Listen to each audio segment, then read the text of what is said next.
The fall of Constantinople, the day the earth trembled.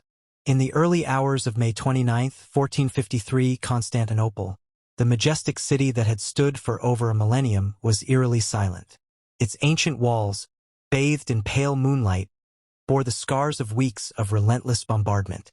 Behind them, the citizens of the Byzantine Empire prayed, wept, and waited for the dawn they feared might never come. The siege had begun 53 days earlier, but in truth, the end had been coming for centuries. The ghost of Rome.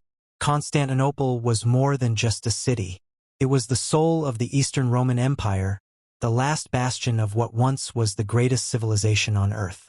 Its massive Theodosian walls, 3 layers thick, fortified with towers and moats, had withstood everything thrown at them. They had defied Huns, Avars, Arabs, and Bulgars.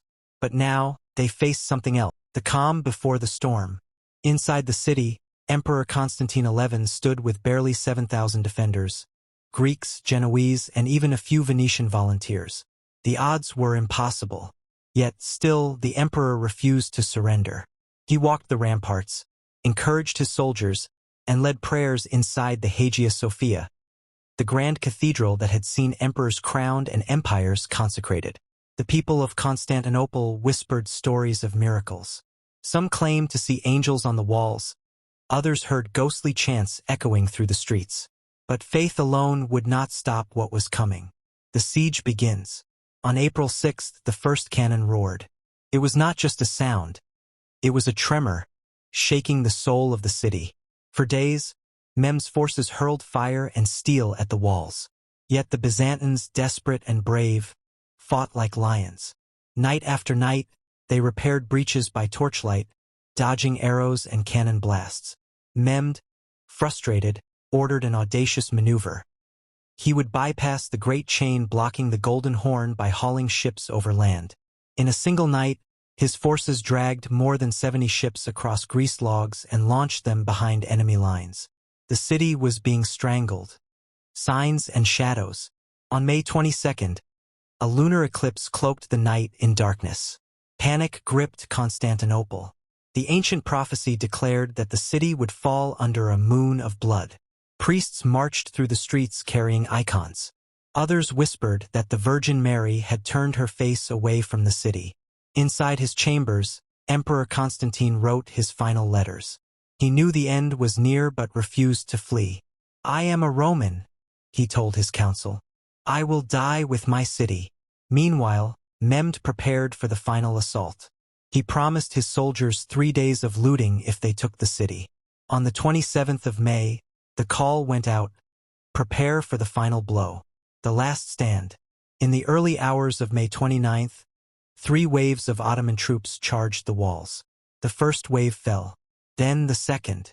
But the third, Mehmed's elite janissaries, breached a forgotten postern gate known as the Kirkaporta. Through this small crack, history poured in. Fighting erupted in the streets. Emperor Constantine was last seen casting off his imperial regalia and charging into battle. His body was never found. As the sun rose, the crescent moon flew over Hagia Sophia. The defenders had fallen. The city, the empire, was no more. Aftermath and shadows. Mehmed entered the city in silence. He ordered Hagia Sophia converted into a mosque but forbade the destruction of its beauty. "Let this be a monument," he said, "to what was and what is now to be." The sack of the city lasted for 3 days as promised. But then, Mehmed reigned in his army. He declared the city his capital and began its transformation into Istanbul. But even as the empire rose, rumors lingered. Some claimed Constantine had escaped and would one day return to reclaim his throne.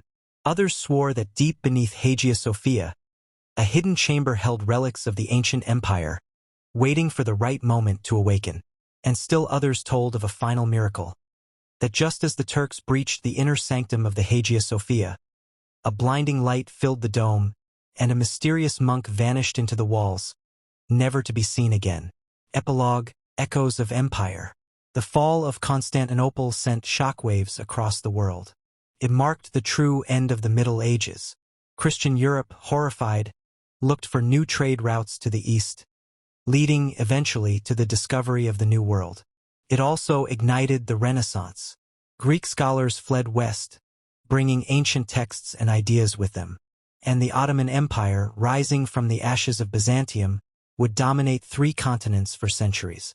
But the ghost of Constantinople never faded.